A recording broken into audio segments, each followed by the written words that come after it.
ఏంటో మీ అందరికీ తెలుసు, సీజనల్ వెజ్జీస్ అండి ఇది. మేమైతే బోడ కాకరకాయలు అంటాము. ఈ సీజన్ లోనే వస్తుంది, వర్షాకాలము.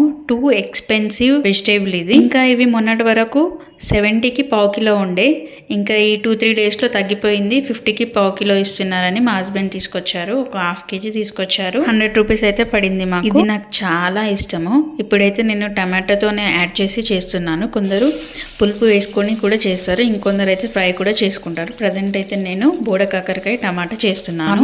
ఇలానే చేసుకోవాలి. వీటిని కూడా మంచి ఆయిల్లో ఆనియన్ మగ్గనించిన తర్వాత ఇక్కడ బోడ కాకర వేసేసుకొని ఇంకా కాసేపు అయినాక టమాటా కూడా ఇలా యాడ్ చేస్తున్నానండి. ఈ సీజనల్ వెజిటేబుల్తోనైతే చాలా హెల్త్ బెనిఫిట్స్ ఉన్నాయి. సో ఇయర్లీ వన్స్ అయినా మనం ఇది తినాల్సిందే కంపల్సరీ. పిల్లలకు కూడా తినిపించాలి. ఇంకా స్పైసీగా తినే వాళ్ళు కొంచెం మనం ఎక్కువ వేసుకున్నా కూడా పర్లేదు. ఇలా నేను వేసేసి మంచిగా మగ్గనిచ్చిన తర్వాత ఇలా అయింది. ఇంకా నేను ఇది తినేస్తున్నాను. చాలా బాగా వచ్చింది. కొత్తగా చూసే వాళ్ళైతే సబ్స్క్రైబ్ ఛానల్.